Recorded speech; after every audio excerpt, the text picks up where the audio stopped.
we've gone through some preliminary steps as far as setting up our free account, going through and understanding what lists are. Now, what we want to focus on here is how to actually get lists and the different ways that we can get subscribers to give us their email, the different ways that we can get email subscribers. So let's go through that. The first thing I want to do is go to my website and just show you where I plan to place a form that will be collecting emails. And then we're going to look through some examples of other ways that you can employ to get emails. Now, for this particular type of business, I don't want to do too much. Like I said, there are many things that we can do, but what I'm going to be focusing on here is simply putting a form on top here, or maybe even here, that simply asks for first name, last name, and email, and that's it. So people can subscribe and get updated when we create new posts.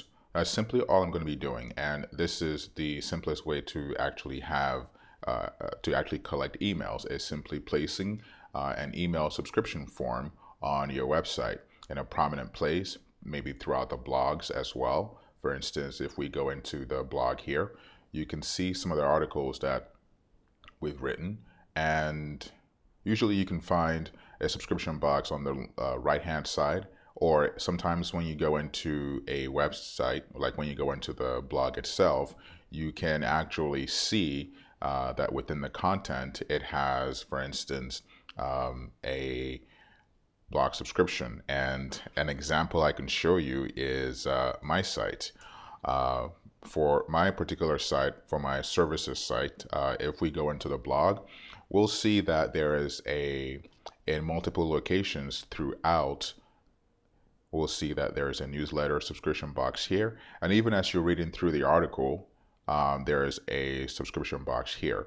And this is what we'll be adding to the website, and this is what you'll be adding to collect your emails from your visitors and your customers.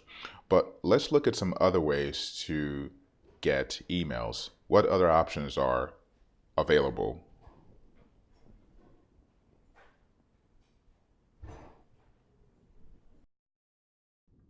One of the ways that we can get more email subscribers is to use something called a gated content. And exactly as the name implies, it's simply you're offering something of value, something of informational value to your audience. But before they can get it, they need to give you their email. So for instance, let's go to a site that's actually utilizing this very well. It's a blogger who's called Neil Patel. Let's refresh this page. But basically, before we can access the content on his website, for instance, it's asking, do you want more traffic? Of course we do. So, and before we can do that, we have to provide him with some type of information that he's asking for. So we give him our email or our website address or any other information that he needs. So let's just put something in here.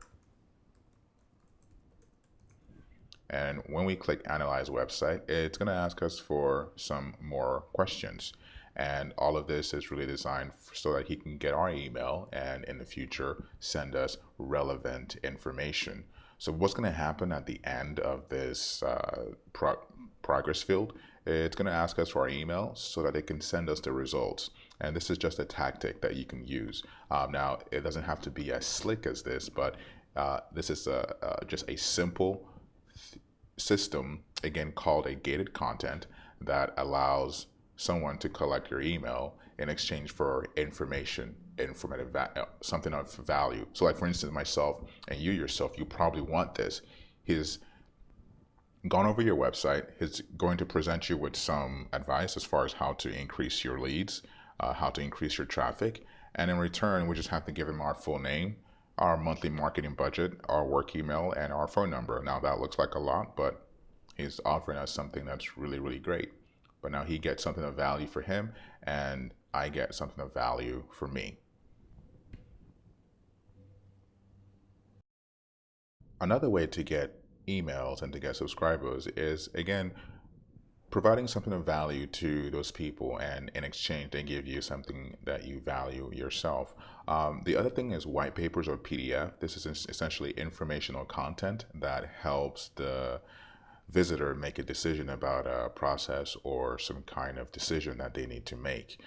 Let's go to an example of a company that's doing this very well. This is BrightGauge, and they provide reporting templates for companies. And what they're doing here is that before we can actually get any of their content or review a demo, for instance, if we click on request a demo, it's going to bring us to this next page where we then have to supply some key detail, such as our first name, last name, work, phone number. But again, in order for us to see something that we value, they are asking for our information. And this is an exchange that happens. And this is what you'll find with every single tactic or strategy in marketing today. It's really about you offering something of value in one form or another to your visitor in exchange for their information. And once you've made that exchange and you have their information and they have that content that they want, then you can periodically reach out to them and keep in contact with them. That's email marketing. So creatively, you want to think of a way to offer something of value to your client. So for instance, in any business that you're doing, you have something that your visitors want, some tidbit of information or content or tactic or process that you can make available for free to them in exchange for something, in exchange for their information. That's really what email marketing is about, and that's how you get email subscribers. Now, there are many more tactics and strategies, but again, it all follows the value exchange model. So again, remember this word, the value exchange model. You get something of value, they get something of value themselves. So that's it. So from here, let's move on to the next lesson.